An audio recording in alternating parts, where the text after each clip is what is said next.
Être avec nous aujourd'hui à Saint-Dié-des-Vosges pour le Festival international de géographie. Vous êtes l'autrice d'une dizaine de romans, parmi lesquels ce sont les plus récents Et toujours les forêts, ces orages-là, on était les loups, des loups. Et donc Madeleine avant l'aube, le tout dernier, publié aux éditions Jean-Claude Lattès. Alors avant d'évoquer davantage dans le détail votre dernier roman qui nous permettra de parler des précédents, puisqu'il y a des lignes de force communes, des thèmes communs, des figures communes, j'aimerais que l'on s'attarde un instant sur la thématique de cette 35e édition du Festival de géographie, Terre. Vos romans sont nourris de votre amour de la terre et de votre amour des contes, on en parlera également. Mais la terre, donc, en premier. Est-ce que vous pouvez nous raconter votre rapport à la terre, à ce Morvan, si cher à votre cœur, si essentiel à votre vie? Vous dites que vous avez été bercé par la campagne et que ce lien avec la terre est resté toujours extrêmement présent jusqu'à ce que vous décidiez de retourner, en tout cas d'aller habiter dans le Morvan. Est-ce que vous pouvez nous raconter cette importance de la terre? En fait, je ne sais pas ce qu'il a expliqué parce que c'est quelque chose qui vous prend. On ne le décide pas. C'est peut-être la différence avec d'autres. C'est que le Morvan, je le connais depuis que je suis née, puisque mon arrière-grand-mère avait une maison là-bas, et que je n'ai fait qu'y retourner pour de bon, après y être retournée par-ci par-là. Arrière-grand-mère qui, à 92 ans, faisait l'ouverture de la chasse, quand même, juste pour préciser le personnage. Et oui, et jusqu'à 94 ans, faisait ses courses en mobilette, une vieille moto bécane, et il fallait sortir par un tout petit chemin et rattraper la route, et elle n'a jamais regardé si une voiture venait sur la route. Elle a vécu 99 ans, donc il y a quand même un dieu pour mes mauvais conducteurs. Alors, c'est forcément lié à elle, mais aux souvenirs d'enfance à cet endroit-là. C'est un endroit où on se retrouvait en famille. Donc on a plein de souvenirs magnifiques. Et puis de paysages. Alors le Morvan, c'est un endroit qui n'est pas abîmé, qui est très peu peuplé encore. C'est un des seuls endroits de France où personne n'est venu pendant le Covid. C'est dire si ça fait envie. Mais ça me va assez bien. Et voilà, enfin, tous ces souvenirs-là font que il y a eu plein de petites choses qui nous construisent, ne serait-ce que le fait qu'on n'avait pas le droit d'entrer dans le potager de mon arrière-grand-mère sans autorisation et sans sa présence. Et donc il y avait quelque chose de mystérieux, quelque chose de fascinant. Et je pense que les premières fois que chacun, nous avons été autorisés à cueillir un haricot vert que Dieu sait, nous n'aimions pas manger, mais que c'était amusant de ramasser, ou la première fraise. Voilà, ça fait des souvenirs. Alors pourquoi cela plus que d'autres, notamment en ville où j'ai grandi malgré tout? Je ne saurais pas expliquer ça. Après, ce sont nos natures. Il faut quand même qu'il y ait de l'inexplicable. Et comme des évidences, de se dire c'est ici que je me sens bien, c'est ici que je dois être. Léa Salamé, qui vous demandait sur France Inter il y a quelques jours comment on passe le pas de quitter la ville, son travail, pour partir écrire dans le Morvan, vous répondiez, j'ai trouvé ça très joli, on le fait en se souvenant que c'était son rêve et en réalisant qu'on est en train de passer à côté. Alors vous expliquiez aussi dans l'entretien que le fait que vous ayez écrit un premier roman qui avait rencontré un certain succès vous a permis aussi de passer ce pas, et d'autres conditions qui ont fait que vous avez pu vous l'autoriser. Mais je trouvais ça très beau, cette idée que on a un rêve et qu'à un moment donné on se rend compte que ce rêve il est toujours là, mais on l'a un peu occulté. Est-ce que vous pouvez nous raconter votre rapport à l'écriture, et comment est-ce que dès toute petite, donc c'est ce que j'entendais dans cet entretien, vous aviez un besoin viscéral d'écrire?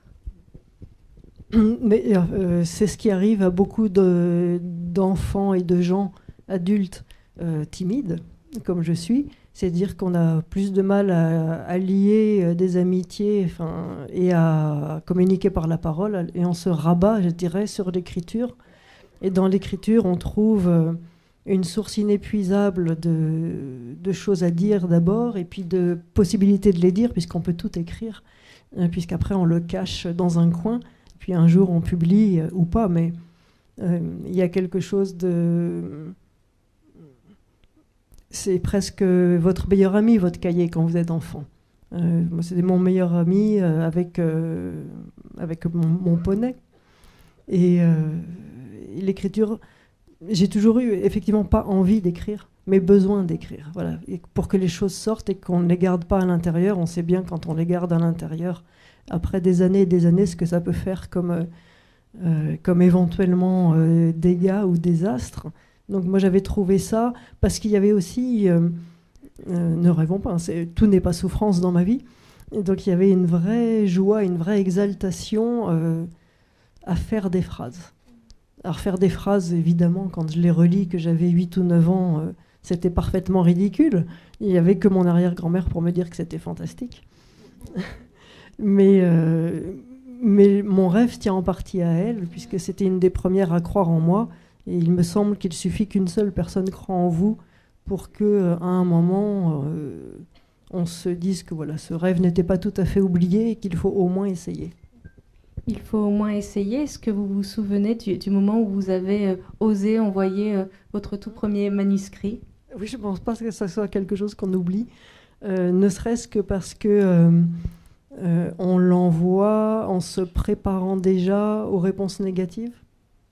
Et en se disant, ce n'est pas parce que tu vas recevoir des lettres qui te disent que ton texte est très intéressant, mais que malheureusement, il ne correspond pas à la ligne éditoriale. Voilà. Que ta vie est finie et surtout que le texte est mauvais, mais on sait que c'est compliqué. Donc je me souviens tout à fait de ce moment-là, et du moment où, pour le coup, on fait le pas d'écrire pour soi et d'écrire pour être lu. Et c'est quand même très très différent, puisque c'est quand même autrement plus difficile, d'une part d'être publié, mais ensuite d'avoir les avis des autres. La ruralité est très présente dans vos romans, dès le premier roman. On parlait d'évidence tout à l'heure, là aussi, j'imagine que c'était une évidence. Pour vous, le geste d'écriture, il est intimement lié, on l'a compris, à votre arrière-grand-mère, à cette terre. Quand vous écrivez, vous avez envie d'écrire ces décors, de faire évoluer des personnages dans cette nature. On va parler aussi de cette nature et de la peur, qui est aussi quelque chose qui étreint beaucoup vos personnages. Mais ce lien, pour vous, il est évident, et on l'a un peu entendu encore une fois quand vous évoquiez votre arrière-grand-mère. L'écriture et terre, ça va ensemble. Disons que si vous me passez une commande pour écrire dans une ville, je vais avoir du mal. C'est-à-dire que ça ne m'évoque... ça m'évoque évidemment plein de choses. Ça ne m'inspire rien. Voilà, chacun comme nous sommes, seule la terre... la montagne, la mer, en fait, seule la nature, l'élément naturel m'inspire. Et puis, il y a des tropismes. Je vois bien que même le hasard des lectures fait que je ne lis non. Mais je lis essentiellement des choses dessus, et que certains de mes romans qui sont partis d'une anecdote de lecture, c'était une anecdote, j'appelle pas ça une anecdote, en l'occurrence, c'est la reconstitution d'un volcan implosant dans la mer il y a 70 000 ans. J'ai écrit un roman qui s'appelle Juste après la vague à partir de cet article-là. C'est mal dit, mais je dirais il n'y a que ça qui me parle. Vous voyez ?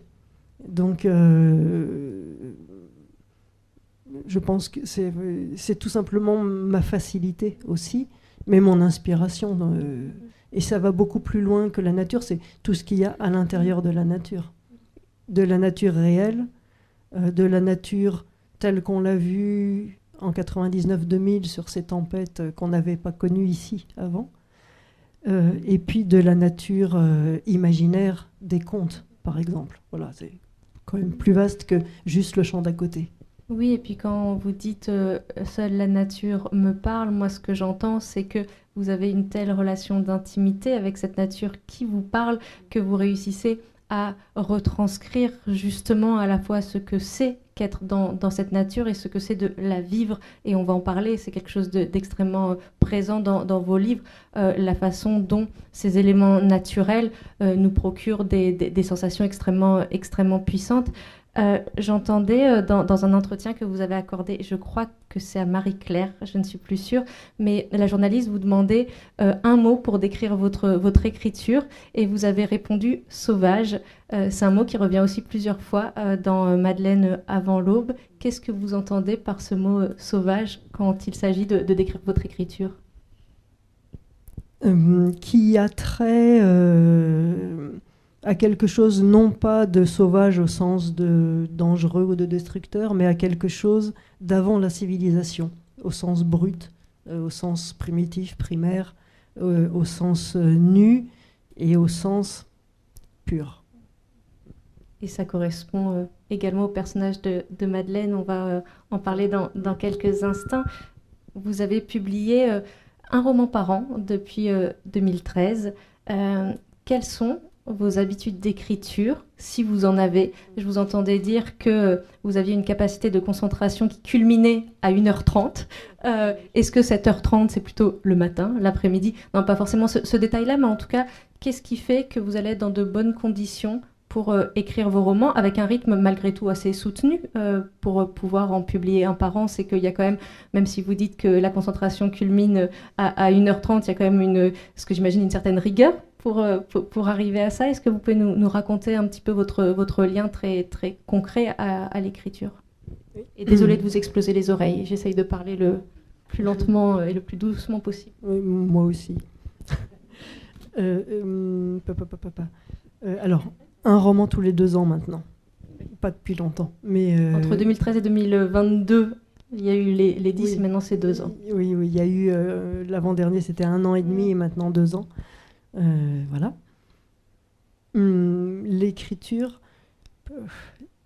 je dirais que, en fait, avant tout, elle n'est jamais obligatoire. C'est-à-dire que je n'écris que si j'ai envie, besoin d'écrire, c'est-à-dire si je sens quelque part en moi que là, il faut que j'écrive, qu'il y a une idée, qu'il y a quelque chose à dire, qu'il y a le livre à continuer, mais surtout pas parce qu'on est lundi et que lundi on écrit. Mais ce sont des méthodes, nous avons tous les nôtres. Moi je connais des auteurs qui écrivent tous les jours parce qu'ils expliquent d'ailleurs fort justement, c'est leur métier. Ils en vivent et donc tous les jours de 9h à midi et de 14h à 18h, ils sont à leur bureau. Parfois ça ne donne rien, parfois ça donne, etc. Donc moi je me sens un petit peu dilettante à côté de ça. C'est vrai que quand je sais que ça ne va rien donner, je vais faire autre chose. Il y a tellement de choses à faire par ailleurs que ça serait assez dommage. Donc j'écris 7h30 ou cette unique heure et demie ou ces 2 heures certains jours. Et évidemment, quand c'est l'époque des mûres et des framboises, je n'écris pas. Il y a plus important à ce moment-là, vous voyez. Est-ce qu'il faut rester les mains là-dedans et sinon, je n'ai pas de tic, pas de routine d'écriture, c'est-à-dire que je ne me lève pas au milieu de la nuit déguisée en je ne sais pas quoi. Et non, par contre, je vous entendais dire, et peut-être qu'on l'évoquera à nouveau en parlant davantage du roman de Madeleine avant l'aube, mais je vous entendais dire que quand vous vous mettiez à votre table, j'imagine, pour écrire, vous relisiez systématiquement ce que vous aviez écrit la fois précédente et que vous mettiez des images sur ce que vous aviez écrit. Oui, alors ça c'est ma méthode. D'ailleurs, les lecteurs me disent souvent que c'est très visuel comme type de livre. Et il y a quelque chose qui ne m'étonne pas complètement, puisque c'est ma façon de faire. J'invente une histoire, je commence à l'écrire, et à chaque fois que je reprends le chapitre précédent, effectivement, j'ai besoin de le voir. C'est-à-dire que pendant 10 minutes ou un quart d'heure, l'ordinateur est allumé, mais ce n'est pas l'ordinateur que je regarde, c'est le film. Donc j'ai des idées très précises de ce à quoi ressemble le hameau démonté, par exemple, et les champs et l'implantation des forêts, du fleuve Basilic, ou de plein de choses comme ça. Ce qui me permet de voir de vérifier si l'écriture est fidèle à l'image, vous voyez, et non pas l'inverse. En fait, c'est peut-être que s'il y a des films, eux-mêmes ne seront pas fidèles ou plus ou moins, mais moi je fais le travail inverse, inventer d'abord une histoire, ensuite la mettre en image et ensuite l'écrire au sens la retranscrire tout simplement. On va parler de ce paysage que vous avez commencé à évoquer. Et j'aimerais que vous nous racontiez, alors peut-être pas complètement pas à pas, mais comment naît un roman tel que Madeleine avant l'aube. Est-ce que c'est une idée, une question, une image, un personnage? On était des loups était né de votre envie d'écrire sur le froid. J'imagine que ce n'est pas toujours de la même façon qu'arrivent les histoires. Dans le cas de Madeleine avant l'aube, qu'est-ce qui a été le premier élément dans votre processus d'écriture? On était des loups, dans mon souvenir, c'était aussi le hasard d'une émission de télévision. Des paysages. Oui, de ces paysages-là. Parce que en fait, c'est toujours de l'ordre de ce type de hasard. Et Madeleine avant l'aube, c'est le même hasard des lectures. Alors à un moment, vous vous dites que ce ne sont plus des hasards, mais bon, pourtant. Le hasard d'une lecture qui déclenche une idée. Le hasard des lectures, j'ai lu des choses sur ce qu'on a appelé le Grand Hiver de 1709, que pour ma part j'avais complètement oublié parce que j'étais nulle en histoire, admettons-le. Je m'en suis souvenu en lisant l'article, puisque la seule chose dont pas la seule chose, mais la seule chose dont un cancre en histoire peut se souvenir des années après, c'est qu'en effet, la prof avait raconté que cette année-là, le vin avait gelé dans les verres à la cour du roi à Versailles. Donc pour que le vin gèle dans les verres, il fallait déjà qu'il fasse bien frisquet. La Seine était restée gelée pendant 6 semaines.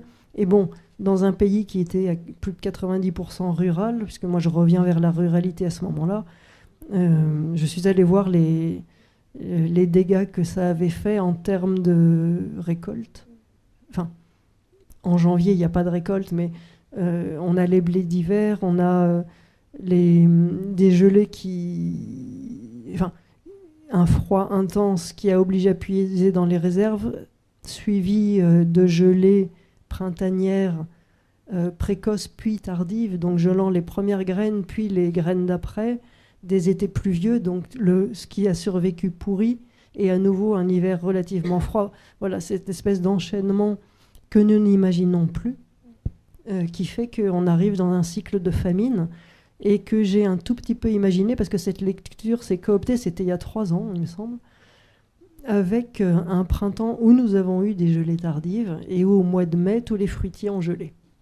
Voilà. Et alors moi, c'était à toute petite échelle, c'est dans mon jardin, je n'ai eu aucun fruit cette année-là. Et donc vous aviez plein de temps pour écrire, puisque vous n'étiez plus distraite par les murs et par... Je me suis surtout dit, mais catastrophe. Catastrophe, mais à l'époque où il n'y avait pas de conserve, pas d'abondance, pas de mondialisation. Allez, pour acheter ailleurs du grain qui aurait manqué, qu'est-ce que ça peut faire? Et renouer avec l'idée que le manque est possible et que la faim est possible. Et les deux mélangés, ça donne le début de Madeleine. Ça donne le début de Madeleine. C'est intéressant que vous disiez ça, parce que vous faites partie de ces autrices et auteurs qui écrivent parfaitement chronologiquement, je crois, vos livres. En tout cas, il faut que le début commence par le début, et qu'il faut que vous sachiez exactement, même si ça peut bouger en cours d'écriture, mais où vous allez pour vous lancer aussi dans l'écriture.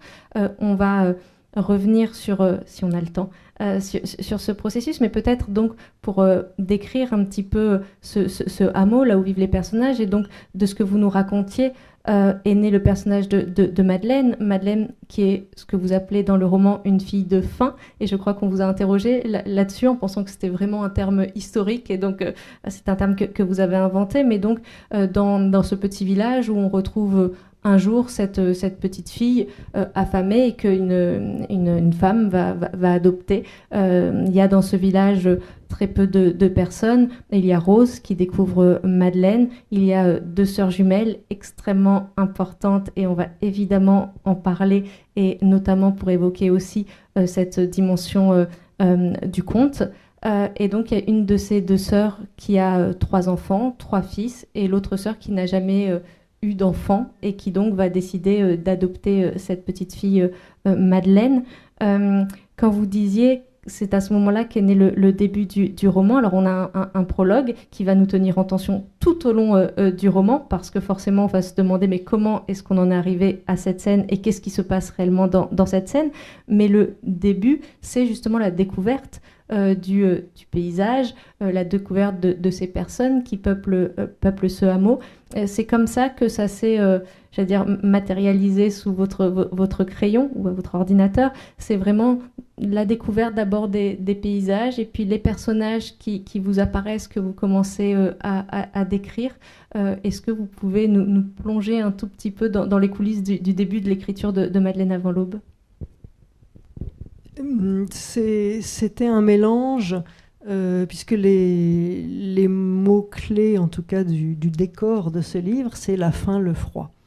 Et donc, j'ai mis de la faim et du froid dans une première version, depuis le début du livre. Et les personnages arrivaient à l'intérieur de ça. Et puis... une longue interruption de ce livre associée au regard de mon éditrice m'a fait comprendre que quand on avait faim et froid depuis la page 10, à la page 250, ça ne faisait plus rien. Ce qui n'est pas faux. J'ai modifié, j'ai retravaillé beaucoup le livre pour me centrer sur les personnages, aussi parce que je suis habituée à faire globalement des romans dans lesquels il y a peu de personnages. Le seul exemple, le précédent, en gros, c'était un père et son fils. Il y a 2 personnages. Et là, je me retrouve avec la vieille Rose, dans ce hameau, les 2 jumelles qui n'ont pas voulu se séparer, qui habitent 2 maisons juste côte à côte. Et si elles le pouvaient, elles auraient continué à vivre ensemble. Il y en a une des 2 qui dit « Mais moi, mon rêve, c'est qu'on dorme dans le même lit, dans la même chambre, et que vivement qu'il y ait un des 2 maris qui meurt, qu'on puisse à nouveau vivre ensemble. » Oui, c'est ça, voilà. Voilà. Bon, comme elles ont des maris, effectivement, elles ont 2 maisons séparées par une cour. 3 fils d'un côté, plus quelques personnes du village plus lointaines. Et il fallait du temps, il me semble, à ce roman pour présenter chacun sans qu'on se demande tout le long du livre qui c'est déjà, d'une part, et puis il fallait prendre du temps pour la terre, effectivement, et ça se retrouve dans le rythme du roman. Bien sûr, il se passe des choses éventuellement terribles, mais il y a aussi le temps de la terre, le temps des saisons, le temps des récoltes, le temps du pain, le temps, voilà, plein de temps qui impliquent qu'on prenne du temps. Et peut-être un mot justement de ces jumelles. Elles étaient là dès le début de l'écriture, ou est-ce qu'elles sont arrivées en cours de route? En tout cas, c'est vraiment quelque chose d'extrêmement marquant, cet amour qu'elles ont. Et puis vous dites à un moment, je crois que c'est un peu comme les jumelles du conte, sauf que non, ce serait trop facile si celle qui était la moins jolie était la méchante. Et là, en l'occurrence, elles sont toutes les 2 extrêmement jolies, mais il y en a une qui est un petit peu plus douce que l'autre. Mais en tout cas, cette relation, c'était quelque chose que vous aviez en tête dès le début. Vous aviez aussi envie de raconter une histoire de sœurs jumelles? Enfin, j'aime passionnément les familles.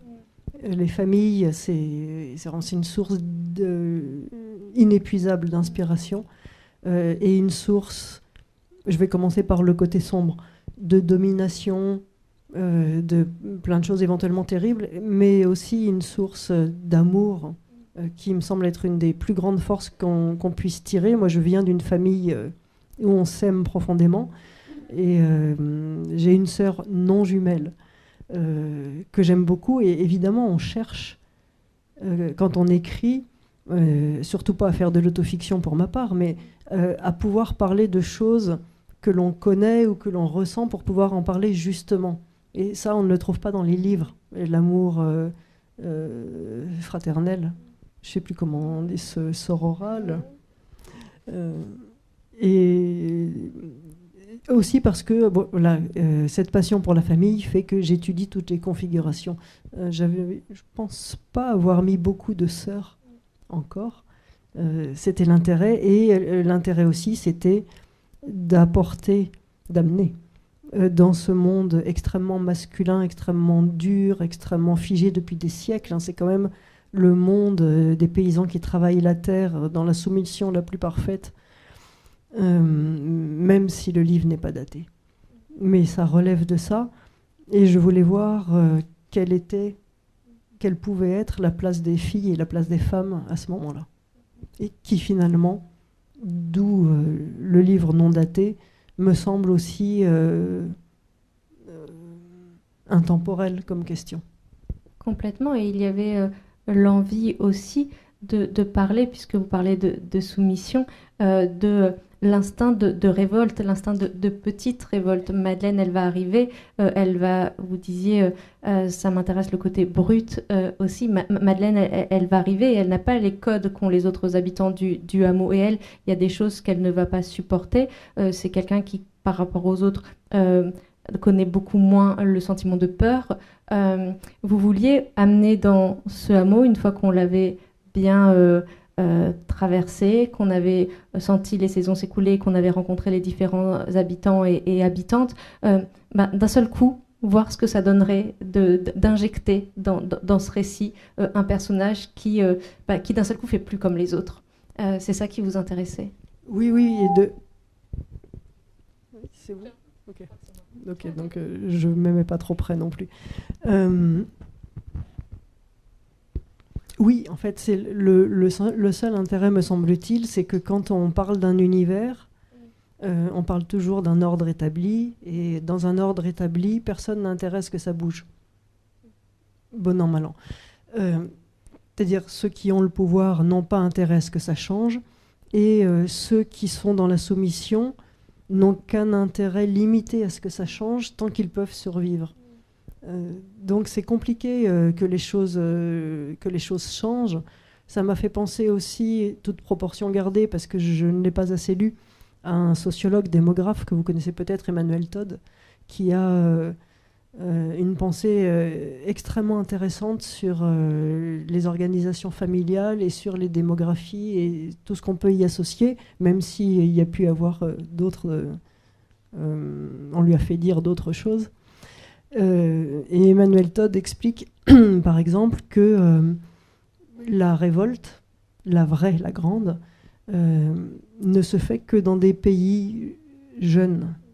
Et que dans des pays de vieux, on considère que la France est un pays de vieux avec une moyenne d'âge à peu près à 42 ans, il ne peut plus y avoir de grandes révolutions parce qu'il y a trop de gens déjà installés dans cet ordre établi et qui ont plus à perdre qu'à gagner. Parce que, d'ailleurs, je crois que Gênes le dit dans ce livre, dans Madeleine avant l'aube, le peu qu'on a, on l'a. Et donc c'est extrêmement difficile de faire bouger un univers figé. Enfin, on voit bien, d'ailleurs l'histoire de France le montre aussi, quasiment rien n'a changé pendant des siècles et des siècles. Et ce que je décris dans ce roman-là et ce que le grand hiver de 1709 met en avant, ça fait partie des points de déséquilibre suffisants, donc des injections de révolte. Là, ça passe par une petite fille, mais cette petite fille, qu'est-ce qu'elle a? Elle a faim. Et tout le peuple français a eu quoi? A eu faim pendant des siècles, et ce qui aboutit à un moment, en partie parce qu'il y a aussi les campagnes de guerre des rois qui ont ruiné tout le monde, enfin, il n'y a pas que ça bien entendu, mais ce qui aboutit à la révolution de 1709, ce sont les famines aussi. Donc, il me semble que pour déséquilibrer quelque chose qui tient, mais comme un coquillage accroché à son rocher, on ne peut que introduire un corps étranger. D'où l'idée de Madeleine qui sort de la forêt, qui ne fait pas partie de ce monde-là. Et à ce moment-là, les choses peuvent commencer à... Mais vous l'avez dit, c'est très bien dit, à faire des petites révoltes, parce que c'est à son niveau. C'est à son niveau. Comment est-ce que vous avez imaginé cette petite fille? Je crois que vous avez eu un doute, mais j'imagine qui a été très vite balayé, puisque dans votre précédent roman, il y avait aussi un enfant. Donc là, c'est une petite fille et pas un petit garçon. Comment est-ce que vous l'avez imaginé et qu'est-ce que vous permettait le fait d'avoir pour personnage principal, un des personnages principaux, cette petite fille? Je pense qu'on revient à ce qu'on disait tout à l'heure du côté brut, du côté non formaté, du côté découvrir aussi à travers ses yeux et son ressenti le monde. Mais voilà, est-ce que vous pouvez nous parler du personnage de Madeleine, de sa création? Ça fait partie des choses qui ne se réfléchissent pas complètement, puisque au départ, je sais qu'il y a une petite fille dans le livre. En revanche, son caractère n'est pas entièrement défini. Il faut quand même qu'il reste des surprises quand on écrit son livre, sinon ça serait passablement ennuyeux. Et le caractère de Madeleine se construit à ce moment-là. C'est-à-dire qu'au départ, il ne faut pas croire qu'on pense à tout. C'est-à-dire que je ne m'étais même pas posé la question de savoir ce que ça ferait que ce soit une petite fille plutôt qu'un petit garçon. Ce qui m'intéressait, c'était que ce soit un enfant, donc sans les codes, sans formatage et avec beaucoup plus de... Voilà, l'instinct n'est pas encore réprimé. Donc on peut faire des choses. Je sais aussi que c'est paradoxal parce que l'enfant est fragile, est petit, est faible. Donc la révolte, ça ne vient pas par les enfants. Ça m'intéresse, c'est une fiction, donc faisons-le. Mais dans la réalité, la révolte, ça vient par les femmes et par les hommes. Donc ce caractère-là s'est construit justement en complément et en opposition à la masculinité de ses cousins, de son père adoptif, de son oncle. Il y a cette alliance plus facile à faire entre la fureur de vivre et une certaine tendresse qui est plus compliquée à mettre en avant chez les hommes. À un moment, le narrateur l'explique d'ailleurs dedans. À côté de ça, j'ai pu discuter moi avec aujourd'hui, dans la vie, pas dans le livre, avec des garçons d'une trentaine d'années qui m'expliquent, et je trouve ça extrêmement émouvant dans l'idée et ensuite qu'ils puissent le faire, l'expliquer, à quel point ils trouvent ça difficile d'être un homme parce qu'un homme, ça doit être fort. Mais vraiment, ça doit. Il y a un devoir de solidité. C'est-à-dire qu'on se repose sur eux. On se repose. Alors, c'est nuancé aujourd'hui, mais il y a quelque chose quand même qui reste fondamentalement inscrit en nous.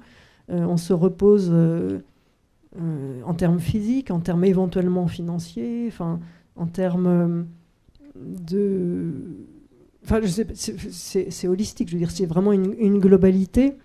Il me disait à quel point, voilà, être un homme, c'est beaucoup moins facile que ce qu'on croit. C'est pas juste être le plus fort, c'est qu'on doit être le plus fort alors qu'on ne se sent pas fort. On a le droit aussi à la fragilité.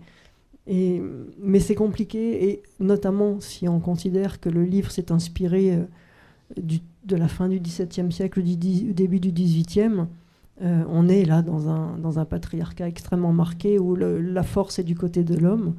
Donc la fille me sert à ça. La féminité me sert à ça. À introduire de la force mêlée de tendresse. C'est-à-dire quelque chose qui ne soit pas ni tout blanc ni tout noir. Et on le disait, cette petite fille, elle a beaucoup moins peur que les autres personnages. Je vous entendais dire que raconter la peur, l'écrire, et souvent dans vos romans, vous nous faites vraiment ressentir cette part sombre et cette peur. Et vous disiez que c'était quelque chose d'assez évident pour vous à écrire parce que vous étiez quelqu'un qui avait très peur. Oui, souvent. Enfin, je suis une trouillarde. non, clairement. Enfin, j'ai peur de beaucoup de choses. Disons que je m'inquiète de beaucoup de choses. Par exemple, de l'avenir de l'humanité et de l'avenir de la Terre. Et dans plusieurs romans, j'ai eu l'occasion de faire soit ce qu'on appelle du post-apocalyptique, ou de la dystopie, voilà un pas devant, et s'il arrivait ceci, et s'il arrivait cela. Et il me semble que, alors bien sûr, l'auteur avant tout a de l'imagination, mais c'est aussi du travail, et je pense que quand on a la chance d'avoir peur, c'est beaucoup plus simple d'écrire sur la peur que de devoir complètement l'inventer si ça nous est un sentiment étranger. Donc en effet. Mais bon, après, j'ai peur comme tout le monde, hein. Et à côté de ça, il y a aussi une réflexion sur la peur qui me semble nous a été rappelée il n'y a pas si longtemps. C'est qu'on sait très très bien que quand les gens ont peur, ils ne réfléchissent plus. Et donc quand ils ont peur, on les emmène là où on veut. On a eu quand même, je crois, très peur en 2020, avec ce virus qu'on ne connaissait pas. Après, voilà, les gens ont réagi de manière différente. Moi, je me souviens avoir appelé ma sœur à ce moment-là, quand il y a eu le premier confinement à peu près, qu'on a fait nos premiers papiers pour sortir et qu'on a fait nos premières courses au supermarché. En dehors du fait qu'il n'y avait plus rien, on s'est appelé le soir, hein, en disant... Enfin, je me souviens de ma sœur me disant, moi je suis rentrée, j'avais le cœur qui battait comme si je venais de sortir vivante d'une guerre, tellement j'ai eu peur de sortir et qu'il se passe quelque chose de terrible, qu'on puisse mourir juste en allant faire ses courses parce que on ne savait plus. Et donc c'est ça aussi qui m'intéresse, c'est la façon dont l'emprise de la peur permet que derrière, plus personne ne réfléchisse et plus personne n'agisse et plus personne ne se révolte. Donc les siècles précédents l'avaient très très bien compris. Les siècles encore avant l'avaient parfaitement compris avec deux autres composantes. Ça, c'est je sais pas, la perspicacité romaine, le pain et les cirques. Tant qu'on a à manger et qu'on a de quoi se divertir, moi je rajouterais et qu'on a peur, mais personne ne bouge. Et en fait, tout est dedans. Vous voyez, c'est beaucoup plus que simplement se dire je connais la peur, donc je vais écrire dessus. C'est aussi réfléchir à ce que la peur rend possible. La peur, cela m'évoque aussi les contes. On retrouve cette atmosphère de conte dans votre roman, et le narrateur évoque à plusieurs reprises cette dimension de conte quand il parle notamment des sœurs jumelles. Vous écrivez encore, je lis un court passage, c'est au début quand justement c'est la description des lieux et des habitantes et habitants. Nous là-dedans, au bout des terres les plus lointaines, nous sommes immuables, telles les forêts anciennes qui nous entourent. Nous pourrions être les personnages des histoires que les conteurs colportent depuis toujours. À une différence près, ici, les histoires ne se finissent pas bien. Sacré teasing. Mais ça, c'est quelque chose qui est extrêmement marquant dans votre écriture, quelque chose qui vous nourrit énormément aussi, les contes. Comment est-ce que vous entendez rien que ce mot, déjà, conte? C'est justement cette évocation de la nature, de la peur, souvent reliée aussi. De quelle façon est-ce que vous injectez ce matériau dans vos histoires? Pourquoi est-ce que ça vous est essentiel pour raconter ce que vous avez envie de raconter? Alors parfois je me demande si ça m'est essentiel, et aussi de toute façon le conte me rattrape, parce que quand on y prête attention et qu'on en a lu, alors je ne parle pas de Walt Disney, hein, mais Perrault, Grimm, et évidemment, je vais faire plus large, tous les contes et légendes régionaux, voilà, qui sont vraiment un véritable patrimoine. D'une certaine façon, j'ai l'impression que tout ce dont chacun nous parlons dans nos livres a déjà été dit d'une façon ou d'une autre à travers les contes. Je ne dirais pas dans les détails, pas dans le décor, pas dans la technologie, etc., mais dans le côté ontologique, c'est-à-dire dans ce qui touche à l'être, à notre humanité. Et c'est ce qui me fait dire aussi que je ne suis pas sûre que depuis les contes de Perrault, par exemple, humainement, nous ayons beaucoup progressé. Techniquement, oui, sans aucun doute. Humainement, je ne sais pas, d'où l'intérêt, me semble-t-il, c'est que le conte transmet quelque chose qui est toujours d'actualité. C'est-à-dire qu'il n'a pas besoin, effectivement, il ne faut pas qu'il soit daté, puisqu'il nous parle de quelque chose d'il y a 300, 400 ou 1000 ans pour certains. Mais aujourd'hui encore, c'est valable, et c'est ça qui me semble fou. Ce qui m'intéresse le plus, moi, dans l'idée, dans le conte, bien sûr, il y a la forêt, il y a les ogres, enfin, il y a un schéma que j'aime beaucoup, mais c'est surtout que c'est dedans, dans le conte, il y a raconter.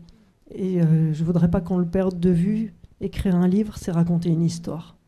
Et pour moi, c'est le cœur. C'est s'il n'y a pas d'histoire, et parfois on pourrait perdre l'idée que ce sont des histoires, mais non, c'est raconter, raconter, raconter. Raconter, raconter, raconter, ça m'amène au narrateur de cette histoire. Alors on ne va pas trop en dire évidemment, mais comment s'opère le choix du narrateur dans vos récits? Je crois que pour le précédent, vous aviez songé à un moment donné à faire un livre à la troisième personne, et puis finalement vous étiez dit non, il faut que ce soit le père, qui est plutôt quelqu'un de mutique, mais il faut que justement je raconte à travers ses pensées à lui ce récit. C'est quelque chose qui n'est pas toujours présent dès le début, la façon dont vous allez raconter les histoires. Comment est-ce que finalement ça se détermine, ça, de savoir si on va dire je, si on va plutôt faire un petit pas en arrière et parler à la troisième personne? Il y a plusieurs choses. D'abord, à part On était des loups, en effet, la plupart du temps, j'ai la chance que l'écriture colle très, très immédiatement à l'histoire que je veux raconter. C'est difficile à expliquer parce que c'est quelque chose, il me semble, d'un peu magique, le fait que quand vous avez construit cette histoire dans votre tête, dans vos yeux, l'écriture s'adapte d'elle-même. D'où le changement d'un roman à l'autre. On passe de la première à la troisième personne, du passé au présent, et de quelque chose de linéaire à un roman choral, par exemple, parce que spontanément... C'est l'histoire qui l'appelle, qui le dicte. Oui. L'histoire vous amène à ça, et vous vous dites, je sais pas, un roman choral, mais écrit à la troisième personne. C'est-à-dire que l'histoire est fluide, et continue d'un chapitre à l'autre, c'est toujours la même chose, simplement le point de vue n'est pas le même. Et s'y ajoute évidemment le fait qu'on s'amuse en écrivant. Et écrire toujours de la même façon, c'est lassant. On essaye de trouver un petit peu des choses différentes. Alors, il n'y en aura pas non plus 200, hein, il ne faut pas rêver, parce qu'à un moment, la syntaxe et la grammaire vont avoir raison de moi. Mais on essaye aussi de varier les plaisirs, en dehors du fait que, dans tous les cas, cette histoire appelle quelque chose qui n'est pas négociable.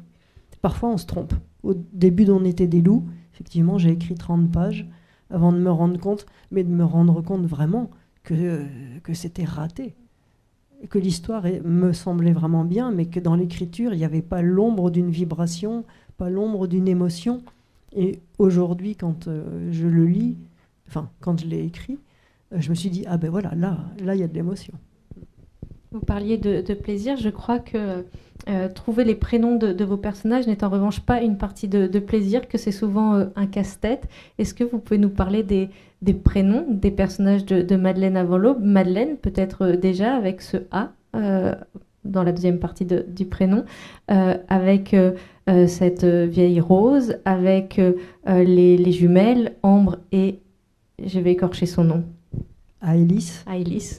Comment est-ce que vous avez et à quel point est-ce que c'est important, parce qu'on parlait de dimension universelle, le fait de ne pas vouloir inscrire dans une époque, mais malgré tout des prénoms peuvent rapidement inscrire dans une époque, donc il faut garder cette dimension du conte à travers les prénoms. En même temps, il faut, j'imagine, que cela dise, ou qu'en tout cas cela paraisse correspondre à ce que vivent les personnages. Voilà, est-ce que vous pouvez nous raconter comment ça s'est passé dans le cas précis de Madeleine avant l'aube? C'est parfaitement ce que vous dites, c'est le mélange entre la cohérence avec l'histoire, c'est-à-dire que Madeleine avant l'aube, voilà, si on admet que c'était plutôt il y a 200 ou 300 ans, ça aurait été compliqué de l'écrire avec des Jade et des Kevin. Non, ça n'aurait pas marché. Donc il y a ça d'un côté, et de l'autre, alors ça c'est pareil, ça n'engage que moi, c'est de trouver des prénoms qui résonnent pour cette histoire-là. Mais alors, je suis navrée, qui résonnent pour moi, donc j'espère qu'après ça marche avec certains d'entre vous, mais on sait à quoi ça tient, les prénoms, il suffit de connaître quelqu'un qu'on n'aime pas, qui a ce prénom-là, puis ça ne marche pas. Mais plus après tout ce qu'il y a d'inconscient et donc que je ne peux pas expliquer. Mais pour le coup, je cherche, en fait, je fais défiler des dizaines et des centaines de calendriers français, étrangers. Je cherche prénoms anciens, prénoms rares, prénoms courts, prénoms mythologiques, prénoms. Et je défile. Et ça, c'est le côté magique du loto. Il y a un moment, en voyant, je me dis ah, possible. Donc voilà, je fais une petite liste, je les garde et il me semble qu'ils correspondent à la personnalité que je raconte. Mais c'est extrêmement important de dire qu'au moment de commencer le livre, j'ai besoin que les prénoms soient là. Je ne peux pas écrire le livre si je n'ai pas les prénoms des personnages. Ils sont incarnés vraiment par ce prénom-là. Ensuite, il y a des mauvais esprits dans ma famille qui m'ont dit que parfois, sans doute, il y a des associations qui m'ont échappé. Et donc, pour le coup, en parlant de Madeleine, on m'a dit oui, parce que quand même, ce soir, j'attends Madeleine et on ira manger des frites chez Eugène. Donc, voilà. Peut-être qu'effectivement, il y a eu une association comme ça, puisque moi, je suis absolument fan de Brel. Je n'y ai jamais pensé. Mais le fait est que maintenant, à chaque fois que je regarde ce livre, j'ai la chanson de Brel dans la tête. Hein. Ce soir, j'attends Madeleine. Et voilà. Et Madeleine avec un A, vous l'avez dit, alors là, c'est bête comme chou et parfaitement désacralisant.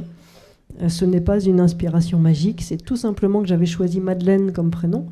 Et j'ai une grande amie qui a une petite fille qui s'appelle Madeleine, avec un E, et qui, sachant vaguement ce qui allait arriver avec cette petite fille, m'a dit mais j'aimerais tellement qu'elle ne s'appelle pas Madeleine, et je lui ai proposé de changer une lettre et elle m'a dit d'accord, ça ne sera pas la mienne. Vous disiez tout à l'heure que pour le précédent roman, quand vous avez trouvé la voix du personnage, quand vous avez commencé à dire je, vous vous êtes dit ah oui, c'est comme ça qu'il faut raconter. On parlait du conte, il y a toute une tradition orale dans le conte. Est-ce que, on disait tout à l'heure que vous relisiez quand vous attaquiez à un moment d'écriture les passages écrits précédemment, est-ce que vous les lisez à voix haute? Est-ce qu'il y a cette dimension dans votre travail d'oralité qui est importante? Alors ça arrive. Ça arrive quand je ne suis pas sûre d'un passage, ou au contraire que je veux vérifier qu'il y ait le rythme nécessaire, une sorte de tension. Et le lire à voix haute lui donne une dimension très très différente, mais la même que je retrouve quand... alors je ne prends jamais le temps en entier, mais quand j'écoute la version audio des livres, et il y a un rapport au livre qui est très différent, puisque là, pour le coup, en vrai, on vous raconte une histoire. Donc on est dans une position très différente, on est moins proactif dans la lecture. Alors moi, c'est ce que j'aime aussi, c'est que pendant que je lis, j'invente des images, j'invente des visages, j'invente éventuellement des intonations, des voix. Quand vous écoutez un livre audio, on vous donne la voix, et puis vous faites juste l'effort d'écouter. Mais ça donne une présence. Je trouve que ça valide ou non la présence. Vous parliez de rythme, vous fredonniez du Jacques Brel il y a quelques instants. La musique, vous en écoutez parfois en écrivant, justement quand il y a cette question de rythme, quand il y a des scènes particulières et où vous voulez vous mettre dans un certain état d'esprit et élan, vous écoutez de la musique pour vous accompagner dans l'écriture. Oui, ça, j'écris souvent dans le silence, mais pour des scènes, dramatiques, disons. J'ai souvent besoin, en admettant que la musique puisse vous mettre dans une sorte d'état modifié de conscience, de rentrer dans une musique qui soit capable de ça, pour retrouver l'instinct même de la scène. Et donc ne pas l'abîmer avec des fioritures, voyez, fioritures soit de gestes, soit de mots, mais que ça soit à la serpe, qu'on aille au plus près, au plus pur, encore une fois. Et la musique aide à ça. En revanche, quand je suis dans quelque chose de, je dirais pas de serein, mais de relativement calme du livre, j'aime beaucoup le silence. Je reviens à la Terre. Et on parlait du plaisir dans l'écriture. quel plaisir est-ce que c'est pour vous que d'écrire cette nature? Est-ce que, parce qu'il y a quelque chose, et je pense qu'on l'a compris en vous écoutant, mais dans vos romans, on a vraiment le sentiment que la nature est un personnage parmi les autres personnages, ou qu'en tout cas, évidemment que c'est bien plus qu'un décor, ça a un impact sur l'histoire, parce que aussi le territoire a un impact sur les personnages. Donc, quelque part, tout ceci est évidemment lié. Je vous entendais dire dans un entretien, je ne vais pas retrouver les mots exacts, et pardonnez-moi si je dénature un tout petit peu, mais vous disiez que le lieu où l'on vit modifie, en tout cas un impact sur notre façon de vivre, et qu'il y avait comme ça comme un miroir entre les conditions de vie et ce qu'on est en habitant dans ces lieux. Mais pour revenir à l'écriture, est-ce que c'est quelque chose de particulier pour vous? Est-ce qu'il y a un plaisir particulier à justement écrire, raconter cette nature qui vous est si essentielle? Le plaisir qu'il y a, ce n'est pas juste pour décrire, en fait. Raconter. Oui, mais pour raconter quelque chose, et ce que la nature nous raconte à travers mes romans, c'est notre place d'humain, qui est en total porte-à-faux avec l'image ou l'impression qu'on a aujourd'hui de notre toute-puissance sur la nature et du mal que l'on peut faire à la terre. Oui, certes. Maintenant, quand la nature s'emballe, humain ou pas humain, mais personne ne peut l'arrêter. Et donc, la nature me sert à cela, à remettre l'homme à sa place, et, qui est finalement une assez petite place. Parce que ce ne sont pas juste des mots en l'air. Quand il se passe quelque chose d'énorme du point de vue de la nature, une tempête, un méga tsunami, une avalanche, c'est la nature aussi. Une météorite géante. La dernière météorite géante, c'était la dernière extinction de masse de la Terre. Et je veux dire que la nature est sans doute la seule chose que rien ni personne ne peut arrêter. Et c'est en ça qu'elle me semble fascinante, dans sa beauté, dans la façon qu'elle a de nous permettre de vivre, enfin, qu'elle nous a, à travers l'agriculture, à travers voilà, plein de choses, mais dans la vigilance que nous devrions avoir, parce que nous ne sommes pas en haut de la chaîne. Elle me sert à ça. Je vois qu'il nous reste quelques minutes à peine. Est-ce que certaines ou certains d'entre vous ont des questions pour Sandrine? Oui, non, vous leviez juste la main comme ça. D'accord. Pas de piège. Est-ce qu'on lève la main ou pas? J'aimerais le... Oui. Moi, je voudrais juste savoir quelle est la place de Bran. En fait, le mieux serait de ne pas en parler pour pas dévoiler l'histoire. Et vous dites je sais Bran. que c'est compliqué. Ah, moi, je disais Bran. Oui, moi je dis Bran aussi, non. mais oui. Ouais. Exactement. Sans doute. Ouais. Voilà. Et juste, alors, c'est parfaitement anecdotique, c'est une précision pour ceux qui viendront me voir éventuellement. J'ai des plaques rouges partout. Je ne suis pas contagieuse, je fais une allergie à des médicaments et rien ne l'arrête. Je veux dire, ce n'est pas la peste. Ce n'est rien d'autre, je n'ai pas de fièvre, enfin voilà, c'est une allergie. Je suis absolument navrée esthétiquement. Moi, j'aurais juste eu alors une toute dernière question avant que vous veniez regarder de près tout ça et puis que vous échangiez de manière plus informelle, mais peut-être juste une chose autour de cette question des choix de vie aussi, parce qu'on le disait tout à l'heure, il y a les habitantes et les habitants de ce hameau, quelque chose d'immuable, on l'a aussi entendu dans l'extrait que j'ai rapidement lu, et il y a cette histoire notamment des fils de Rose qui, eux, ont décidé de partir, qui ne sont jamais revenus. Il y a aussi cette question entre les deux sœurs, puisqu'on a donc deux sœurs jumelles qui ont épousé deux hommes un petit peu au hasard, puisqu'elles sont en tout point semblables physiquement, mais pas du tout dans leur manière d'être. C'est aussi une chose que vous interrogez, les choix qu'on fait, les choix qu'on ne peut pas faire. Cette question aussi un peu de la fatalité, de se dire que parfois il faut justement se satisfaire de ce qu'on a. Et c'est quelque chose, oui, qui est extrêmement présent, notamment, encore une fois, à travers et ce que dit Rose, autour du fait qu'il ne faut pas avoir de chagrin, parce que, et là je vais reprendre les mots exacts, sinon je vais m'embrouiller, mais vous écrivez, Rose dit qu'il ne faut pas être chagrin, il ne faut pas user nos forces avec des questions trop grandes pour nous. Et là, il y a quelque chose de très presque dramatique là-dedans, c'est qu'on a envie de leur dire, mais c'est pas trop grand pour vous, en fait. Oui, mais c'est le propre des systèmes, justement, je ne pense à rien de particulier, hein, c'est quelque chose vraiment sur le cours de l'histoire.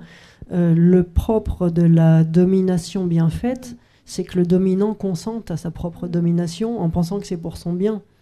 Et effectivement, échapper à son statut, échapper à son mode de vie, échapper à quelque chose, enfin, même nous-mêmes, changer de vie, c'est toujours un risque. Mais nous avons toujours le choix. Simplement, il y a des prix à payer, et c'est la question du prix à payer qui est en jeu. C'est est-ce que nous y risquons ou pas. Et moi, surtout, je ne juge pas. Je pense qu'il y a le statu quo. C'est peut-être une certaine lâcheté, c'est peut-être aussi une certaine sagesse. Et changer de vie, tout claquer, se révolter, ça a quelque chose d'héroïque, et ça a quelque chose aussi de suicidaire et de mise en danger de soi-même et des autres, qui est à l'inverse de la sagesse. Donc non, la seule chose, c'est que voilà, je veux juste rappeler que tous les cas de figure existent et que l'important, me semble-t-il, du point de vue de l'auteur, c'est de ne jamais juger ces personnages. C'est simplement de montrer ce que chacun fait. Et certains changent et d'autres ne peuvent pas changer. Merci infiniment, Sandrine Colette. Merci beaucoup à vous toutes et tous. Merci beaucoup. D'avoir partagé ce moment. Et donc, vous pouvez retrouver Sandrine en dédicace juste au fond de la salle. Merci encore.